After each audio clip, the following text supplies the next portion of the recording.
Is everything really empty, so doing good has no meaning? If all phenomena are illusions, why should we still help others? Welcome back to the channel, my fellow seekers of truth and wisdom. Today, we are diving deep into a question that has puzzled many minds on the path of Buddhist understanding. If all things are empty, then why do good? Is there any real point in kindness, generosity, or compassion when nothing ultimately exists? You see, this concept of emptiness, or isunyata, has often been misinterpreted. For some, it becomes a convenient excuse to dismiss morality, karma, or even simple acts of kindness. But what if I told you that emptiness doesn't negate goodness, it perfects it? Yes, in this video, we'll explore the profound relationship between emptiness and virtue, how true understanding of the empty nature of all things actually empowers us to live more compassionately, and why even the most fleeting act of kindness echoes deeply in the tapestry of existence. So stay with me, because this journey isn't just philosophical, it's personal, transformative, and absolutely essential. Let's start with the simple truth. To many newcomers in Buddhist philosophy, hearing that all things are empty might sound nihilistic.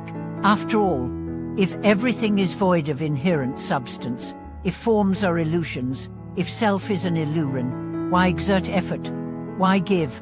Why care? In fact, this misconception isn't new. Even during the Buddha's lifetime, some took the concept of emptiness to mean detachment from responsibility. It's a subtle trap.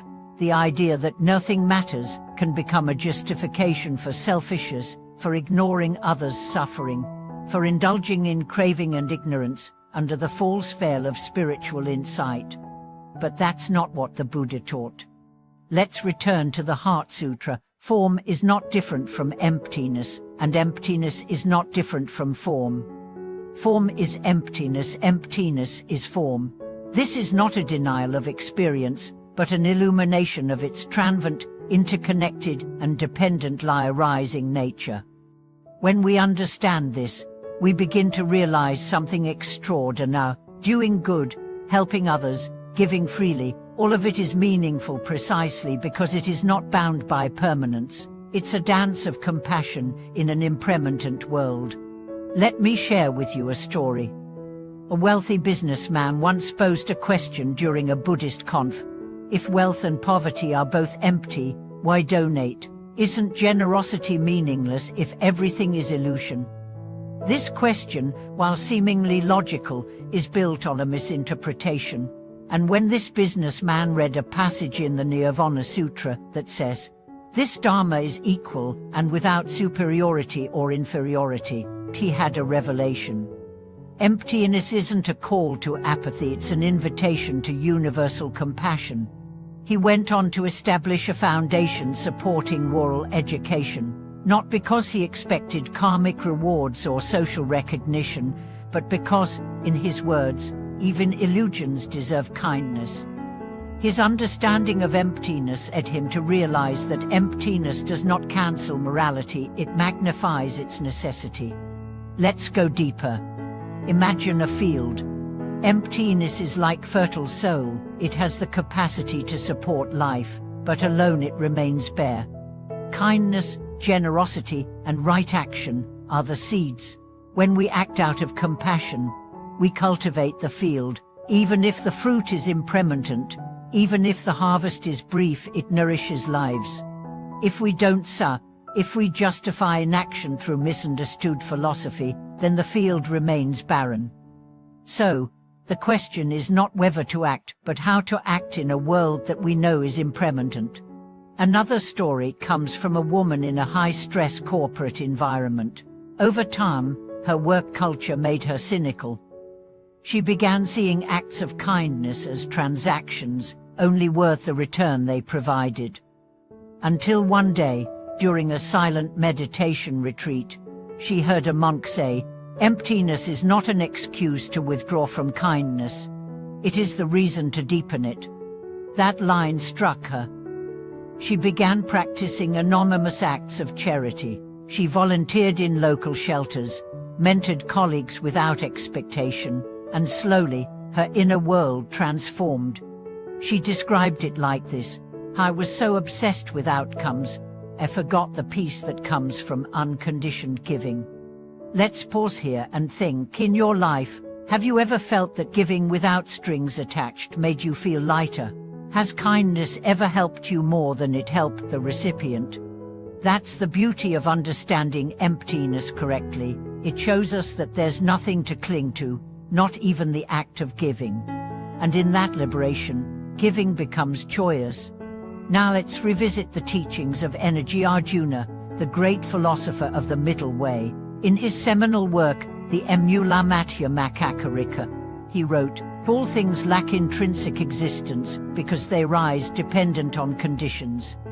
This is not a philosophical abstraction. It means that your actions today are the conditions for tomorrow's experience. It means that the kindness you show to a stranger sets in motion causes that ripple across time, even if you never see the results. And because nothing has fixed identity, every moment holds infinite potential for transformation.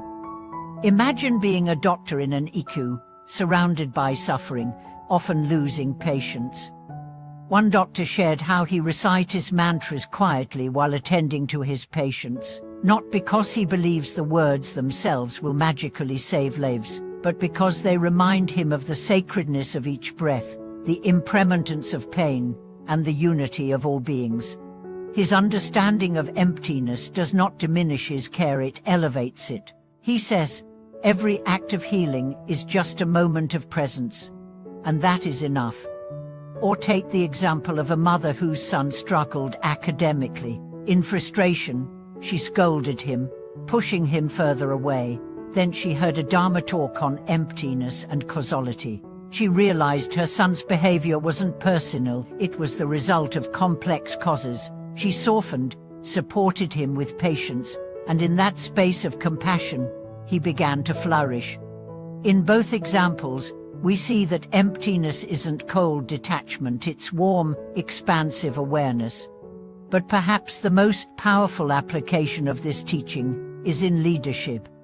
Many CEOs cling to the illusion of control. They imagine their plans, strategies, and forecasts are solid. But when markets shift, when people quit, when structures fail, they feel betrayed. That's because they mistook forms for fixed truths. One leader, however, embraced the idea that business is a play of conditions. He stopped micromanaging and started nurturing. Instead of demanding outcomes, he supported environments for innovation. And guess what? His company flourished. Why? Because when you accept the emptiness of systems, you stop fighting them. You flow with them. Let's return to the Heart Sutra one more time. No eye, no ear, no nose, and no old age and death, and no end to old age and death. This is not nihilism. It is freedom. It is a waste. Don't cling, don't resist. Just be present and act with compassion. And yes, even this video, this message, is empty. But within that emptiness, there is potential for you, for me, for all of us to choose kindness over apathy, clarity over confusion, and love over indifference. So what does it mean to live the Dharma of emptiness? It means giving without clinging, acting without expecting, loving without controlling, and in doing so, discovering the profound truth that while nothing is fixed, everything matters. You see, emptiness is not the absence of meaning, it is the space that allows meaning to rise. And when we meet the world with that understanding, every act of kindness becomes a lotus blooming in a pond of stillness. Emptiness is often compared to the sky. It's vast, boundless, and holds everything, yet is itself untouched. Within that space answers, clouds form, rain falls, birds fly, stars shimmer. None of them cling to the sky, and the sky clings to none of them. Likewise, our actions, thoughts, and emotions arise within the spacious awareness of our being. They come and go, but our true nature, the sky-like awareness, is undisturbed.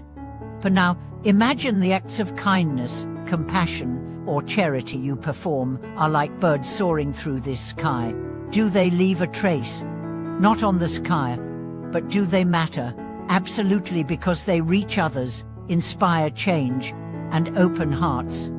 The danger is when we confuse the sky with the clouds, when we cling to outcomes, identities, or expectations. That's when suffering begins. But when we act with the freedom of the sky, knowing that even the most transient act can create warmth in another's heart, we live from a place of pure intention. This is what makes a bodhisattva different from someone merely being nice. A bodhisattva, being of wisdom and compassion, acts not out of guilt, obligation, or vanity, but from the natural flow of awakened understanding. For them, compassion is not a tactic, it is their very breath. Let's look at a real-world example that illustrates this beautifully. In a small coastal town, a humble fisherman named Daisuke had heard teachings on emptiness in a nearby temple. At first, he misunderstood it. He stopped helping neighbors with their nets, thinking, why bother? It's all illusion. He grew isolated, skeptical, and joyless. Then, one evening, a storm surged, threatening to drown a fleet of boats. Without hesitation, he rushed to the docks, helping others secure their vessels. Afterward, someone asked him, I thought you said everything is empty. What did you help? He smiled and replied, because I realized that emptiness isn't the end of care, it's the root of it. In emptiness, I saw there was no me and them, only this moment, and what needs to be done. That is the shift we all must make, from using emptiness as an escape, to embracing it as an invitation. There's another dimension to this teaching that often gets overlooked, the role of merit.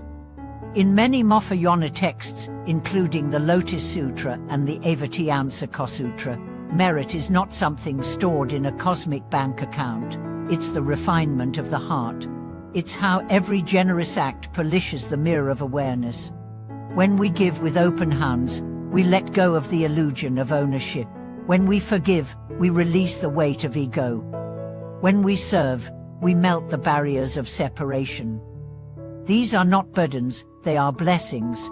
Let's explore how this unfolds in intimate relationships.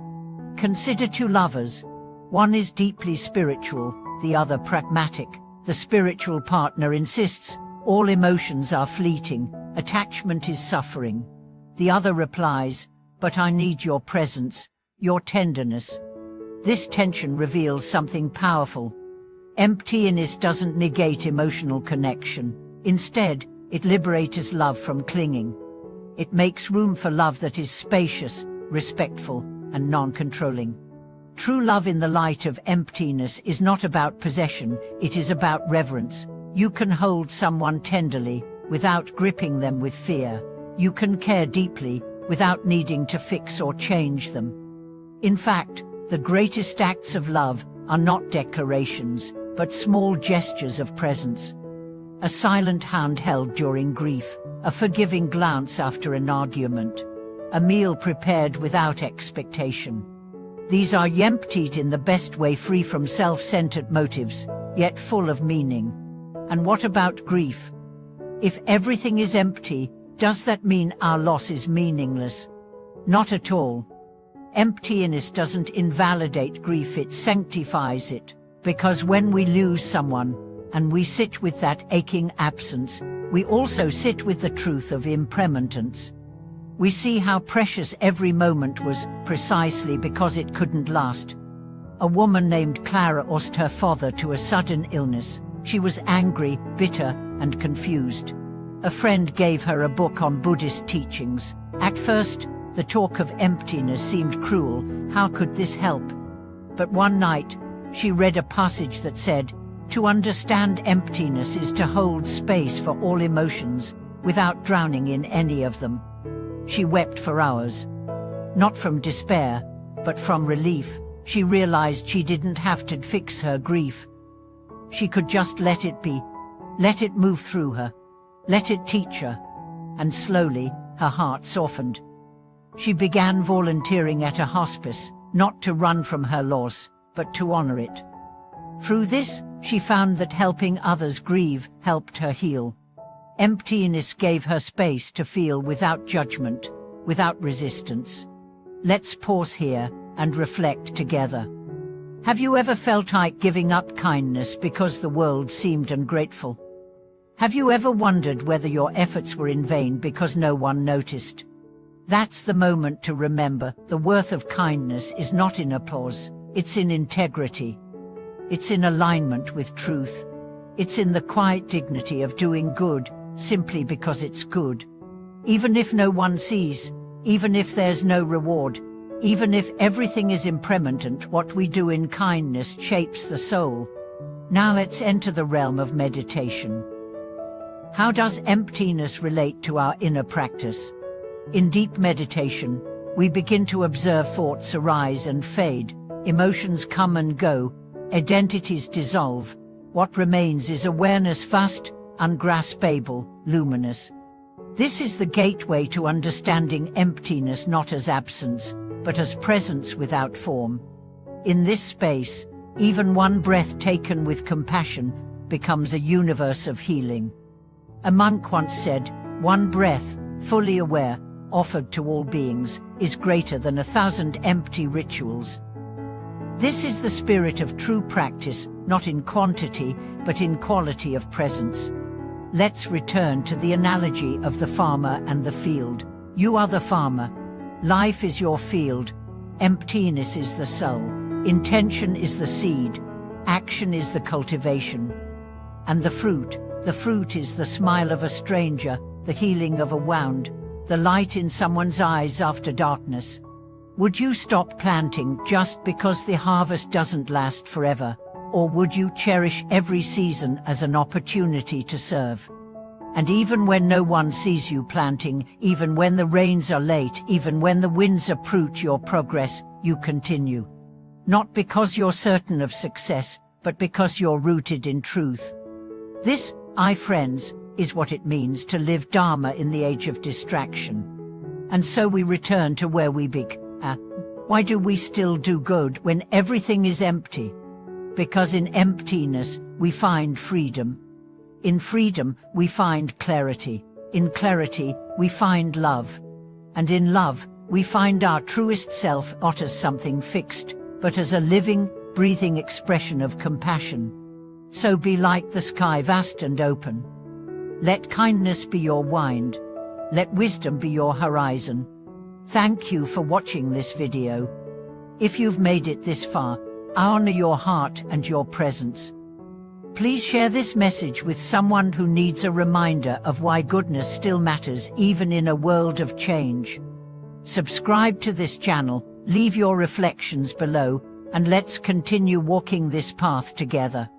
Until next time, breathe gently, give freely, and live deeply.